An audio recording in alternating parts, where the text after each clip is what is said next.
Kevin, you mentioned his views on homelessness, and that's one of his main policies. And there are even suggestions that maybe Prince William could be about to team up with Andy Burnham.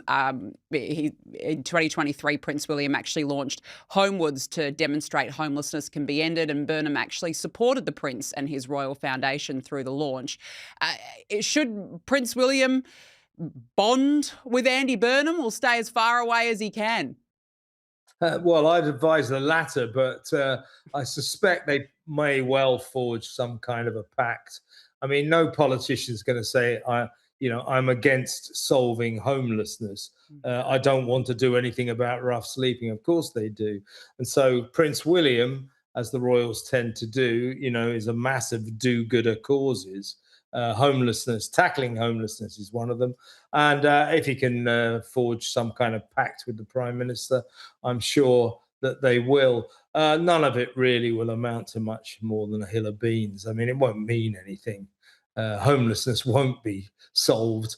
Rough sleeping won't, as Andy promised, be ended. But, it's all about the virtue signaling. So, yeah, the William and Andy show may happen. But what will it amount to? Not very much. No, that's for sure. Well, look, let's talk about the royals now, because Prince William is reportedly facing immense pressure to be the bigger person and forge a path towards peace with his wayward brother, Prince Harry. According to Women's Day, the future king has no intention of making this easy for the Duke and Duchess of Sussex. In fact, William is reportedly demanding a legally binding peace contract before he even considers a sit down with his estranged brother. And look, Kevin, I don't blame Prince William. Why would or how could he ever trust the Sussexes ever again?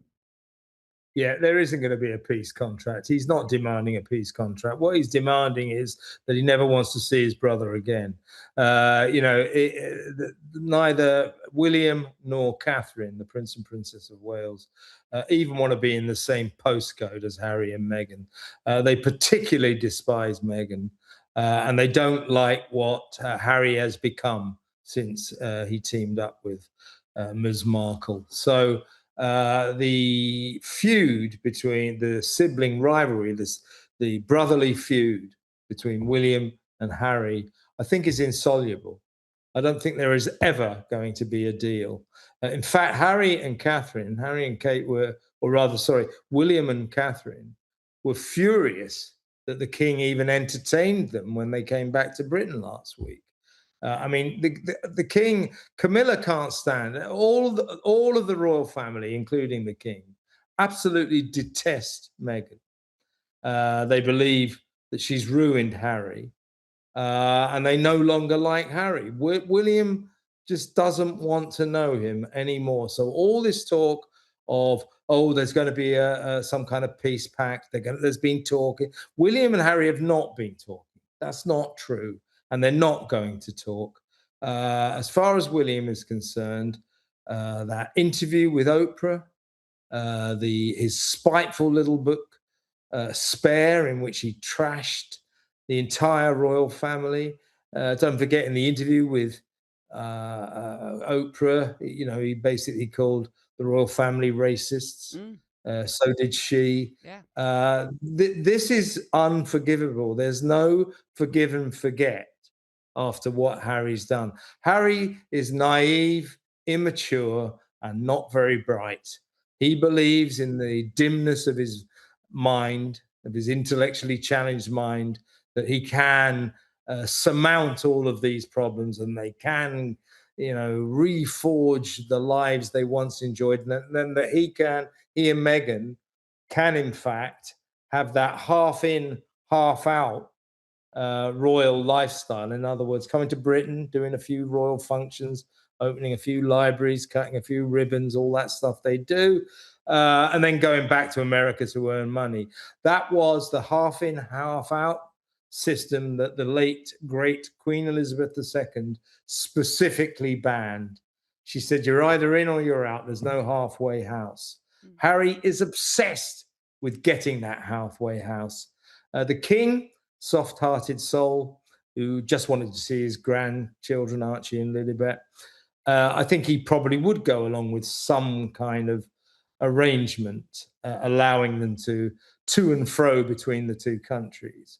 For years, many royal watchers have hoped that time would heal the deep divide between Prince William and Prince Harry. But what if the damage has reached a point where reconciliation is no longer the goal? Recent commentary suggests this isn't just another family disagreement. It's a complete breakdown of trust. And if that's true, what does it mean for the future of the royal family? Family disagreements are rarely simple, but when they unfold on the global stage, every interview, documentary, and memoir can deepen existing wounds. The tension between William and Harry isn't just about different personalities or royal responsibilities. It's about fundamentally different views on loyalty, privacy, and how family disputes should be handled. For William, who has spent his life preparing for the throne, protecting the institution has always been part of the job. Harry, on the other hand, has argued that speaking publicly was necessary because he felt his concerns weren't being addressed privately. Those opposing approaches have made compromise increasingly difficult. One word continues to dominate discussions surrounding the brothers: trust. Many royal commentators believe that trust, once broken repeatedly, becomes far harder to rebuild than simple disagreements. As the future king, every personal decision also carries constitutional and public implications. Royal relationships are rarely viewed as purely private because they inevitably affect the image and stability of the institution. This means William may be weighing not only personal emotions but also what he believes is best for the monarchy's long-term credibility. Meanwhile, Harry has consistently emphasized his own experiences and his desire to tell his side of the story. These two priorities don't naturally align, making reconciliation even more complicated than a typical sibling dispute. William, who, by the way, is basically in charge of the royal family. It's not the king, it's William. William, no way. Camilla doesn't want it. Anne doesn't want it. Edward doesn't want it. None of them want it. The only place where this reunion is some kind of reality is in the fevered, mixed up mind of Harry.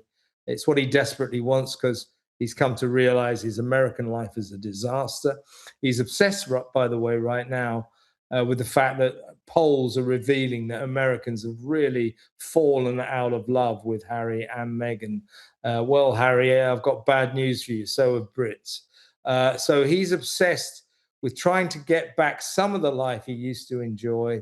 And the royal family aren't going to let him have it. It just isn't going to happen. Meanwhile, Meghan isn't at all keen on his half in, half out plan either. And that apparently is leading to severe marital problems. He wants to spend more and more time in Britain, particularly taking his kids over to see their granddad and all that, getting closer and closer to William and all that, and then doing some duties, performing some duties, because he's really missing his former life here. She doesn't want that. She sees their future as an all-American dream. She doesn't want to go back to Britain, and that is causing serious friction. Reports of stand-up rows. It's all going wrong. I mean, they need money. He needs money. She needs money. That as ever business of hers is ridiculous, selling your candles for $64 and box of jam for $15. Do me a favor. It's ridiculous. So that is just a pipe dream that she refuses to accept, is never going to work. So she's not making any money to speak of. He certainly isn't making any money. He's just lost millions of pounds in that ludicrous case against the Daily Mail over here, in which him and Elton John and Liz Hurley accused the Mail of phone hacking, illegal information gathering, criminality. 40 reporters brought into the dock. Not a shred of evidence to prove any of their allegations. The judge chucked out all 97 accusations against the Daily Mail. And that will leave Harry and his cohorts with a £50 million legal bill. Meghan's furious about that. Meghan is so furious about that because they've got big cash problems. And she warned him to stop this ongoing war against the British press, which we all knew he would never win, can never win. And now he's lost it spectacularly. That's another source of serious friction between these two, between the gruesome twosome, the Duke and Duchess of Sussex, that she says, I told you so, you shouldn't have carried on, but he's lost all this money. Meanwhile, he's going to continue this lost cause of his ongoing legal battle to get armed police protection from the British government when he comes to Britain with his family. He's never going to get that. He's wasted millions of that. I mean, this guy is just an idiot. He's an idiot. And Meghan is increasingly frustrated by that. And all these forlorn campaigns he's got, to get armed cop guards and to, defeat the British press. He calls himself the Dragon Slayer. No. Well, guess what? The dragon just slayed him. Massive cash problems.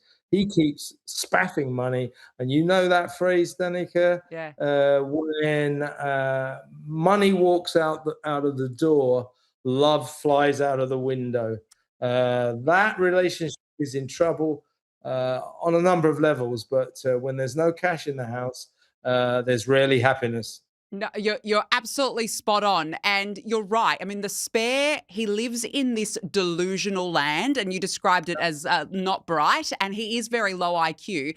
And they are doing this half in, half out lifestyle, the hokey pokey, one arm in, one arm out, but they're just users and abusers. They just want money, they want fame, and they're both idiots. They're both as bad as each other. History shows that even some of the most bitter family feuds have eventually softened with time.